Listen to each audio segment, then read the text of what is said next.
नमस्कार, the Sanjay show में आपका एक बार फिर स्वागत है। मैं हूं संजय शर्मा और आज हम फिर से यूपी के चुनाव की बात करने वाले हैं। यूपी में अब हर दिन राजनीतिक दलों और नेताओं के नए नए पैंतरे सामने आ रहे हैं। इन पैंतरों से अभी तक तो बीजेपी की ही मुसीबतें बढ़ती दिख रही हैं। हर दिन बीजेपी के लिए खतरा बड़ा होता जा रहा है।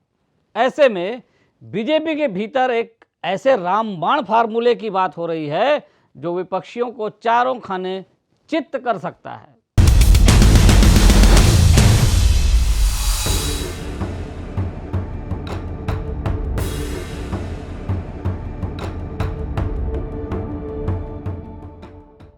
बीजेपी के रामबाण पर चर्चा बाद में करेंगे। जरा उसके पहले बीजेपी के लिए जो नए खतरे सामने आए हैं उनकी बात कर लेते हैं। आप जानते हैं कि यूपी में योगी आदित्यनाथ को सीएम पद से हटाने के लिए चुनाव से पहले एक बड़ी मुहिम चली थी। कहा जाता है कि इस मुहिम में डिप्टी सीएम केशव प्रसाद मौर्य भी शामिल थे। दूसरी तरफ एक और मौर्य स्वामी प्रसाद अभी अभी योगी को छोड़कर चले गए हैं और आरोप भी लगा दिया है कि योगी राज में पिछड़ों की उपेक्षा हो रही है। 2 दिनों में 2 मंत्रियों समेत 1 दर्जन से ज़्यादा विधायक बीजेपी छोड़कर समाजवादी बनने की राह पर जा चुके हैं और सबका करीब करीब इसी तरह का आरोप है।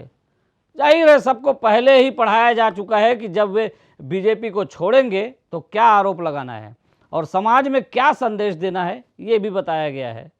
सभी विपक्षी दल इस बात से छटपटा रहे हैं कि पिछली बार पिछड़ों ने बीजेपी का साथ दे दिया था, जबकि इतने सालों से वे उनको अपनी जेब में समझ रहे थे। इसीलिए अब पिछड़ों की उपेक्षा का आरोप योगी सरकार पर लगाकर विधायकों मंत्रियों के इस्तीफे दिलवाए जा रहे हैं। यूपी में किसकी सरकार बनेगी ये इस बार पिछड़े ही तय करेंगे ऐसा माना जा रहा है। हालांकि उनके साथ दलितों की बात भी की जा रही है, लेकिन पूरा फोकस पिछड़ों पर है। समाजवादी पार्टी को ही इससे सबसे ज़्यादा उम्मीद है। पिछड़ों के भरोसे मुलायम परिवार सालों तक सत्ता सुख पाता रहा है। भले ही समाज को बदले में कुछ ना मिला हो, तो पहला लक्ष्य यह है कि पिछड़ों को बीजेपी से दूर कर दिया जाए। योगी का चेहरा इस लक्ष्य की पूर्ति में बाधा है। लोग उन्हें संत मानकर उनके प्रति थोड़ा अलग भाव रखते हैं और यही वजह है कि योगी को खलनायक बताने की कोशिश भी हो रही है। उन पर पिछड़ा और दलित विरोधी होने का आरोप चिपकाया जा रहा है। दूसरी तरफ योगी पर आरोप से बीजेपी के उन पिछड़े नेताओं को सीएम का दावेदार बनने का मौका मिल रहा है जो इसी का इंतजार कर रहे थे। लेकिन इस बार सीन कुछ ऐसा है कि ऐसे नेताओं को सीएम की कुर्सी की तरफ देखने की इजाज़त भी बीजेपी नहीं दे सकती। ये तो साफ दिख रहा है कि सीएम की दावेदारी करते रहे बीजेपी के एक भी नेता में ताकत नहीं है कि वो आज के बदले हुए माहौल में बीजेपी को जीत दिला दें। यानी पार्टी के भीतर योगी के खिलाफ अगर माहौल है भी तो भी मोदी की मजबूरी है कि वे योगी को ही सीएम का चेहरा बनाए रखें। कुछ महीने पहले तक यूपी में विपक्ष की रणनीति थी कि चुनाव में किसी तरह योगी का चेहरा पीछे ही रखवा दिया जाए, पर वो रणनीति सफल नहीं हुई। अब योगी को बदनाम करने की मुहिम शुरू की गई है। अब कई बीजेपी विधायकों के पार्टी छोड़ने और विपक्षियों के चक्रव्यूह के तैयार होने के बाद जो स्थिति बन रही है उससे साफ है कि बीजेपी के लिए दिनों दिन यूपी की राह कठिन होती जा रही है और अब उसके विकास और दूसरे मुद्दे जातिवाद की राजनीति के सामने बौने दिखने लगे हैं। हालांकि बीजेपी ने भी अपने जातिवादी मोहरे तैयार किए हैं। समाजवादी और बीजेपी के बाद अब जरा विपक्ष के अन्य दलों के पैंतरों को भी समझें। सबसे पहले बात मायावती की करें। मायावती खुद इस बार चुनाव नहीं लड़ेंगी, ये घोषणा उन्होंने कर दी है। इसका पहला कारण तो यही समझ आता है कि वे ममता बनर्जी से सीख चुकी हैं। बड़ा चेहरा हार जाए तो किरकिरी भी बड़ी होती है। अगर गठबंधन के जरिए मान लीजिए अखिलेश और कांग्रेस और मायावती ये सब मिलके कहीं गठबंधन होता है तो गठबंधन के जरिए सरकार बनाने का कोई मौका आता है तो हारा उम्मीदवार सीएम पद के लिए दावेदार नहीं हो सकता है। मायावती इतना तो समझती हैं।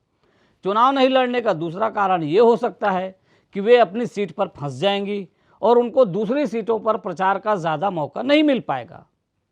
मायावती की बसपा के महासचिव सतीश चंद्र मिश्रा अभी पार्टी की तरफ से ज़्यादा सामने आ रहे हैं। मायावती पिछले काफ़ी समय से प्रचार से दूर हैं। उनकी तरफ से सतीश चंद्र मिश्रा को आगे करना एक रणनीति का ही हिस्सा है। वे ब्राह्मण वोटों की आस लिए बैठी हैं और मिश्रा को आगे करने से कुछ फायदे की उम्मीद उनको है। अब जरा कांग्रेस की रणनीति की बात करें तो कांग्रेस ने 125 प्रत्याशियों की पहली सूची में 50 महिलाओं को मौका दिया है। इससे दूसरे दलों पर भी महिलाओं को आगे करने का दबाव बढ़ गया है। बीजेपी जरा इसमें पिछड़ जाएगी ऐसा साफ दिख रहा है। दरअसल यूपी में पार्टी को लीड कर रही प्रियंका गांधी ने 40% टिकट महिलाओं को देने का ऐलान पहले ही कर दिया था। उनके ऐलान के बाद चुनावी तैयारी पूरा कर चुकी बाकी पार्टियों को अपनी रणनीति पर थोड़ा फिर से विचार करना पड़ा है।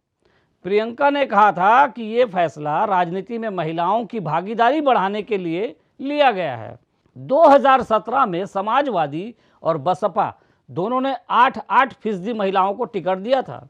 वहीं कांग्रेस ने 4% और बीजेपी ने 3% महिला को टिकट दिया था।